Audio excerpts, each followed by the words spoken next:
Hi, this is Anna with Tea Time Chat with Anna. I am here today with Christina Mobley. Welcome, Christina. And we're going to chat briefly about the emotional struggles as we move through grief and different life challenges that we have. So, Christina, if you would like to share with us some of your insights on how you have moved through some of the challenges you've faced. Welcome, and I feel so blessed to be here with Anna today and sharing my story. One thing, as I was sitting here thinking when you made your introduction, this is probably the first time, not probably, I can say it is the first time in my life that I'm living intentionally in all aspects of my life, in my work as a financial advisor and a creative consultant, as a partner to my boyfriend, as a daughter to my parents, as a sister to my brother, with my friendships. But all of that came from going through grief recovery to allow me to free myself of the things that were keeping me back from my journey of life. Wow, you said a lot there. So before we go any further with Christina's story, I just want to ask those who are listening today is like and subscribe, hit the like and subscribe, and follow Tea Time Chat with Anna on Facebook and Instagram at ALW Coaching. So Christina just spoke about living intentionally beyond grief recovery. So I want to just kind of explore that. Can you tell me, what does that look like on your journey? How does one begin to live intentionally?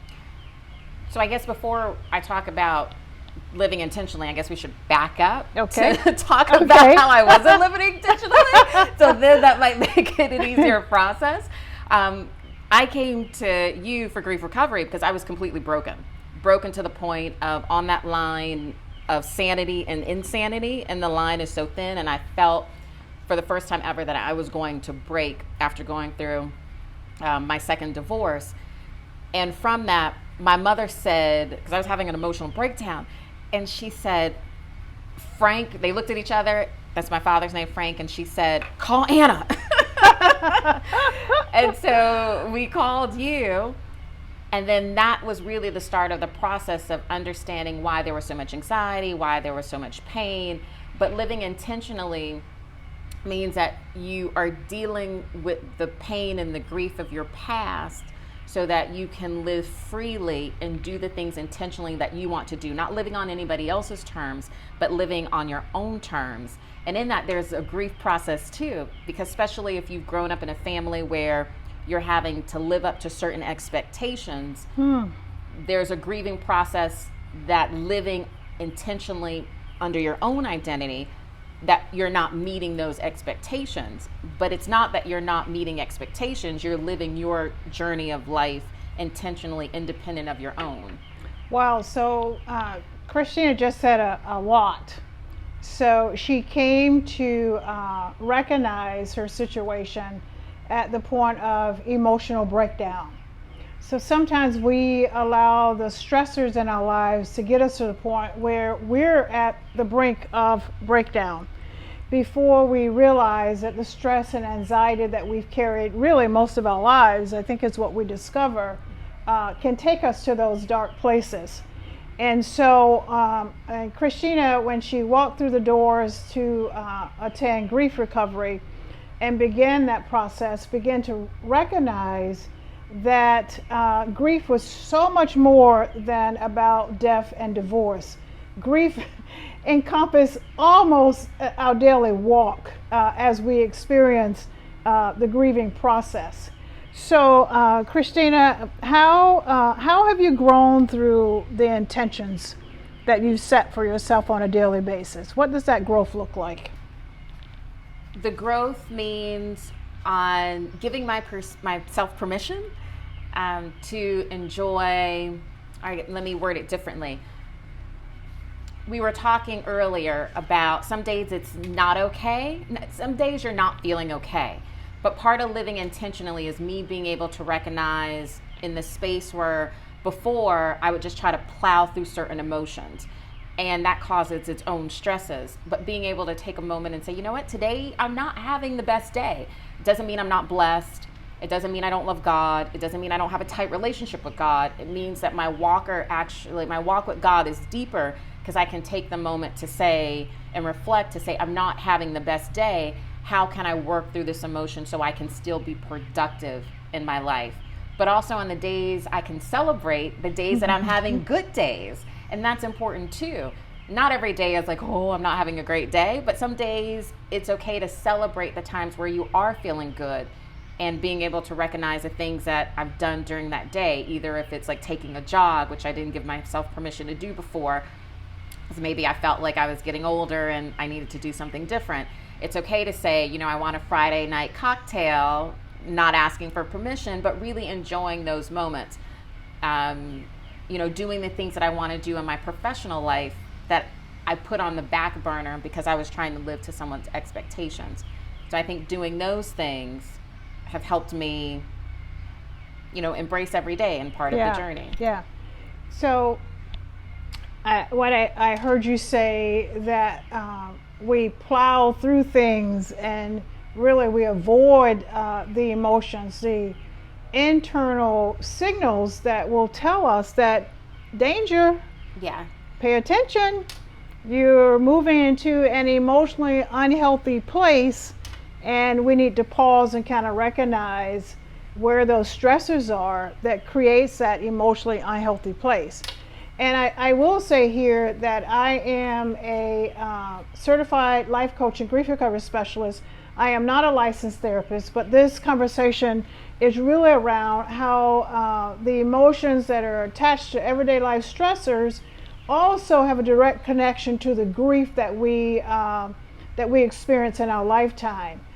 So if you're having deep emotional pain, please seek a licensed therapist to help you move through those processes in your life. Grief very much is associated with the anxiety and stress that we feel as we live through life, and we don't face our internal stressors that create those external challenges. Can I add something? Absolutely. Is that okay? Absolutely. And I know we're conditioned far as going to therapy because that's something very conventional form of dealing with anxiety. And I can say that firsthand because I've gone through therapy. Okay. But even going through therapy, I didn't get the attainable tools that I needed to work past what I now know is the grieving process. Because grief is traditionally wrapped up, we think, as death. Somebody that we know is dying, or now we attach divorce to it. But grief is so far beyond just those two things that we can, put in a category. Right. So a lot of times, like when we're going to therapy and we're sharing these things, yes, we're sharing and we're getting it off our spirit, but we're not, I should say let me not say we, so forgive me for that, say I. Let's clarify that, right? In case anybody else is watching, I'm saying for my own journey, is that I didn't get the tools, not that the therapist wasn't equipped, not that they weren't great, they were great in that period, but unloading all these rocks that I'd been carrying for so many years, because I've gone through 2 divorces at this point coming to Anna. I needed to deal with all of that, but therapy is great, but it doesn't mean that you're dealing with the grief or the cause of the grief, because grief has so many layers to it. Can I add a little something else? Is that okay? Yeah, before you add the next thought, and let me just say, let me just mention this as Christina talked about grief recovery. The grief recovery program that I currently facilitate is the only evidence-based program in the world. So it has proven that it works. It gives you actionable steps to move through your grief. It doesn't mean it's an easy journey, but it is a journey where you can begin to uncover some of the grief that have laid dormant in your life. Sometimes a lifetime, sometimes an absolute lifetime. We carry the emotional baggage of grief throughout our entire life. And you come to a point of self-discovery where you realize that you just have to do something different, right? Yep. It's just time to do something different. The traditional way of processing grief and the myths that we're taught around grief simply don't work. They don't work. No. Go ahead, Christina. You had something else you wanted No, to add? I was going to say, like, there were periods of time, and it started getting more intense after the first divorce, but I didn't know that was the grieving process. You know, people are just like, oh, you know, one divorce, it's okay. Just, you know, you'll find somebody else, move on, move on, move on. And it's not so easy. Everybody's journey in life and how they deal with things are very different. I started having panic attacks and anxiety attacks, and that's why I started going to the therapist, because I was starting to drive down the road and had a panic attack driving down the road on the highway, and that was a very, very scary moment. But going to the therapist, even after that, I was still having the anxiety and panic, and for some reason in my situation it came out in a driving form, which is very unsafe. Some people have it at night where they're having panic attacks, but having it while you're functioning during the day, it's not a very pleasant feeling. But coming to grief recovery, it was the first time where the panic attacks and anxiety ended after I went through the course, and I was able to unpack all those rocks and dealing with it. It wasn't just about the divorce. Wow. It was the things that came before the divorce and how I dealt with the grief after the divorce unhealthy. Wow. Well, I certainly thank you, Christina, for being so transparent on your panic attacks and the things that you have experienced as a result of unresolved grief. And so let me just say that part of what holds us back is the myth around grief. Christina said something earlier about it's going to be okay. It will be okay, but there's things you need to do to get to the point where you feel like you're going to be okay. So Christina had those moments, if I may share this, okay. where she actually wanted to quit. I did. In the midst of her grief recovery work, when we got to the hard parts where you actually have to face the pain of the past, which is grief. And so those are very difficult moments for all of us, including myself, to be able to face the past pains in our lives so we can move through this journey called life. And let me just also say that grief has no stages. Grief absolutely ebbs and flows at will. It comes upon you without notice. It's just how the emotions work. So thank you so much, Christina, for being transparent about therapy, about your I think I missed a class too. Panic attack. I did. Yes, I did. She did miss a class, and I had her to do a makeup class and the intern. So what are some of the things you do today intentionally around your emotional wellness? What are some of those things that you currently are doing intentionally around your emotional wellness? One of the big things that I learned from our course is I journal a lot. I've learned that for me, sharing it with somebody is not the way that I like to deal with it, but me being able to take a moment in a quiet time, just me and God in my personal space, and really journaling how I'm feeling, what's the cause of it, what was my trigger for that day. Even on the days that are really good, I do that too, so that's important for me. Also physical activity, either if it's lately I'm getting into running a lot more than I had in the past, like I was, and then I stopped and for a long time, but now getting back to just those quiet morning jogs where everything is really still early in the morning and I can just get to a point with Christina, myself, to say, what do I need for today? And I'm asking myself that a lot more too. Like I'm giving myself permission each day to say, Christina, what do I want from today? What did I learn from yesterday that can make today better? And what do I want to do today to make tomorrow more impactful? Wow, that's really awesome. So what I'm hearing Christina say is that the things that she do on a regular basis to help herself are all internal. They all deal with the internal emotions, her internal voice. She's asking herself, what is it that I need today? What did I learn from yesterday? What do I not want to carry into tomorrow? And then she celebrates herself, right? Physical activities, as we know, is great medicine for stress and anxiety. I'm a walker personally. I love outdoors, which is probably why we're out here today. Yes, it does. It's beautiful out We here. both do. We do. So Christina has decided that she's going to live life intentionally. She's going to ask herself those valuable questions about what she needs. And that's not selfish, that's self-care. That's wellness. When we can ask ourselves, what is it that I need today so that I have a better day? Can I add something to that? Absolutely, you can. And when I'm saying what I need, I'm not addressing it being from a partner. I think I want that, because some people can say, like, you know, I need this, but I'm not, it's no emotional attachment to another person. It's not about what you need from your spouse. It's not about what you need from your child. It's not about what you need from your friends. What you need personally from yourself. Fantastic. Does that... Fantastic. I just want to make sure. I got that. Okay. But let's repeat that. So what Christina has just said is what she's asking herself is what she needs personally for her own emotional well-being, with no attachment to any other person, any other situation, no guidelines. It's an internal desire to seek what she needs for herself to be healthy in this journey. I got it. Yeah. I got it. I love it. Okay. So, but it requires that we're able to spend some time alone with ourselves. Yes.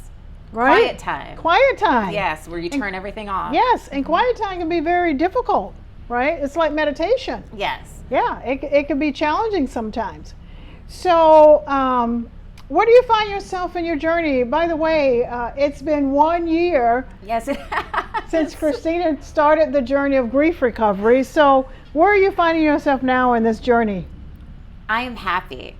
I brought my card. Can I share that with everybody? Explain the card, Okay. because some may not know. When we started our grief recovery class, Anna asked us to take an index card that she'd given us, and she wanted us to write down our feelings of how we felt right then starting the course. And then halfway through, we wrote down how we were feeling, and then at the end, we needed to write down where we were at the end of class feeling emotionally. And last night before, as I was prepping, like getting my clothes together, deciding what I'm going to wear, if you can tell, I'm somebody who does love fashion. If you follow my Instagram page, which is Creative Sunshine 15250, I forgot my Instagram handle there for a minute. Sorry. But the Holy Spirit was like, go get the card. And I was like, I'm trying to sleep. And it kept on my spirit about bringing the card. So I wanted to bring the card to share where I was when I started emotionally, where I was in the middle, and then where I was at the end, and where I am now. So at the beginning, I wrote, I was sad, lost, I was very angry, shameful, nervous, longing for affection, and a great deal of irritation. By the middle of the course, I was starting to feel courageous. I had courage. I was still fearful, but I had some optimism. I had some hope. And then at the end of the course, and how I'm feeling today, and I read this card often. I actually keep it. You can see it's kind of like worn because I do refer to it quite often. But I'm feeling, and at the end of the course, and now I feel joyful, love for myself, self-worth. I feel strong. I feel empowered. I'm self-aware, and I'm living intentionally. Wow. So thank you, Christina, for sharing that. So Tea Time Chat with Anna, the goal is to hold compassionate space for others, in particular those who recognize that they're in the midst of grieving, the grieving process.